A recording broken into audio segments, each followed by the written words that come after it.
Sun International is looking to weather the storm as the local economy continues to falter. The company reported an 11% uptick in operating profit, while South Africa only delivered 2% income growth for the financial year, which ended in June. The owners of Sun City Resort say they are looking to improve operations and focus on guest experiences in order to beat the competition. Arabile Gumede caught up with the CEO, Anthony Leeming. Mr. Leeming, thank you so much for the time. Appreciate it. So let's talk about these set of results. A little bit higher up with regards to your earnings per share as well. A slight profit as well. Tough economic times certainly hurting. Absolutely. I think you can see in the results we had some star performers which really made the picture look a lot better than it is. I think the environment's very tough, but through really cost control, focus on the business, looking after the guest, we managed to drive some cash flow, positive cash flow return with EBITDA up, improvement in the margin. But the environment's difficult. Getting growth and revenue is not easy at the moment. Are you finding that you're getting a lot more people from South Africa, or is it a lot more international guests? And is that sort of a way to sort of mitigate the slowing sort of demand and tourist numbers? Look, we're principally a local business. I mean, when you look at we're a gaming company, and most of that's locally based. However, if you look at a Sun City, there's obviously a need for international visitors as well as a Table Bay. On the Sun City side, I think we're feeling the pressure in all sectors. So whether it be the corporate, the foreign tourist, local leisure, so that's obviously hit occupancy.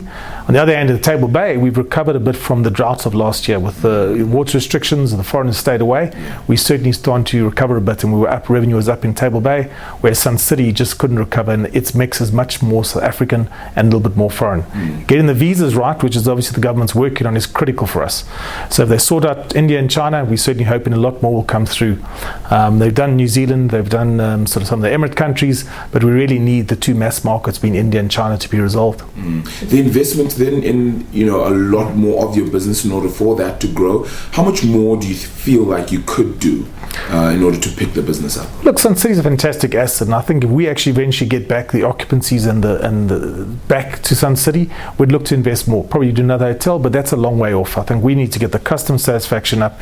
We need to get our service at the right level, and then better pick up in the economy and the customers coming back, especially the foreign tourist, and it will drive through significantly. I think Sun City is a big overhead. It's a huge business. So if you get revenue gain, it goes straight through the bottom line. At the moment, we're barely covering our costs there, and that's critical. Given the amount of investment you have to reinvest in the property.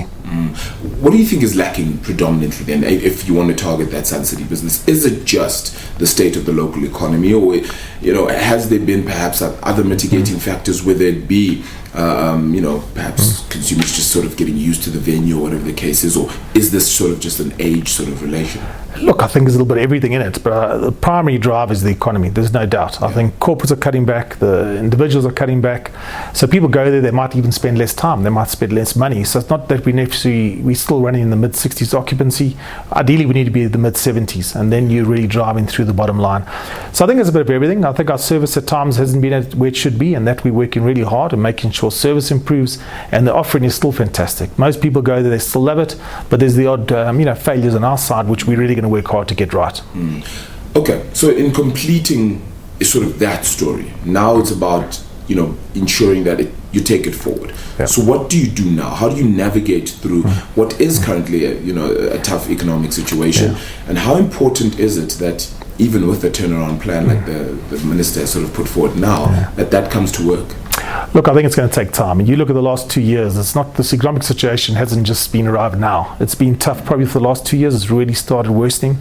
I think what we've been doing is focus on the basic, looking after the guest, making sure that we're doing the basic things right. You get that right, you start finding your costs start taking care of themselves, efficiency, scheduling, and really working hard, using the systems we have better, and using staff better, scheduling better, and that's starting to add value. So we're managing to keep our costs low while we've got very weak revenue growth. So as long as you can do that, you can weather the storm, and ultimately when it does turn, we should be in a very strong position to benefit. How do you keep your price low then in a time like this, and with the fears, of course, as well of job losses, etc.